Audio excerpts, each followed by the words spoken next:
Au cours des dernières semaines, le gouvernement fédéral a annoncé des dizaines de milliards d'aides d'urgence aux travailleurs et aux entreprises touchés par la pandémie de coronavirus et par les politiques de confinement des gouvernements. Toutefois, Ottawa n'a pas cet argent-là dans ses coffres. Alors qui va payer l'addition? D'abord, faisons le point sur la taille de cette addition. Selon le directeur parlementaire du budget, le déficit du gouvernement fédéral cette année ne devrait pas s'élever à 25 milliards, mais bien à 252 milliards de dollars.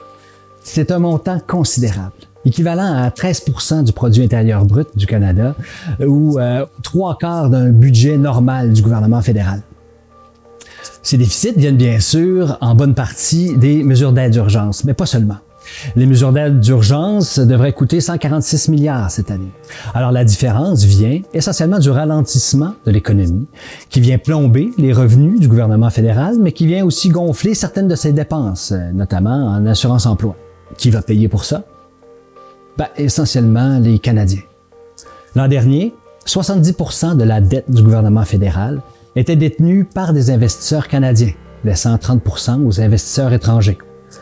Ceux qui arrivent en premier sont les caisses de retraite et les compagnies d'assurance, avec le quart de la dette du gouvernement fédéral. Elles sont suivies par les banques et les autres institutions financières, avec 21%, et la Banque du Canada, avec 13%. Près de la moitié de ces obligations, bons du Trésor, ont des échéances d'au moins 10 ans, voire plus longues encore. Et leurs taux d'intérêt n'ont pas cessé de diminuer au cours des dernières années. Par exemple, l'an dernier, leur taux moyen était d'environ 2,2% par année, ce qui est relativement peu. Il continuera d'être facile pour le gouvernement fédéral de trouver du financement. D'abord parce que la croissance économique mondiale s'annonce poussive au cours des prochains mois et même des prochaines années, et que cela forcera les banques centrales à garder leur politique monétaire extrêmement accommodante, avec notamment des taux d'intérêt au plancher.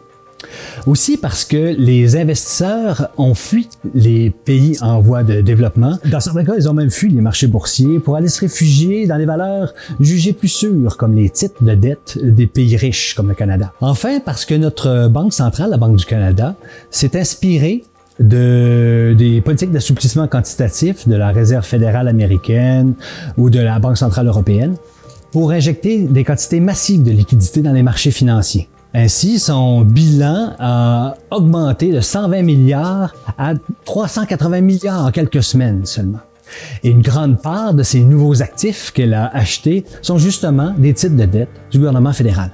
Le gouvernement fédéral donc n'aura pas trop de mal à trouver des gens prêts à lui prêter de l'argent pour l'aider à payer ses fins de mois. Faut dire que la dette canadienne est plutôt populaire auprès des investisseurs. Cela tient au fait que le Canada est l'un des pays les moins endettés du G7, mais aussi qu'il apparaît sur la courte liste des 9 pays qui ont des notes parfaites auprès des 3 principales agences de notation internationales. Ça tombe bien, parce que comme je l'ai dit, on s'attend à ce que la croissance économique soit pour le moins molle au cours des prochains mois, mais aussi parce que les fameuses mesures d'aide d'urgence devront faire place bientôt à des politiques de relance économique, justement pour stimuler cette croissance économique, et que cela coûtera très cher.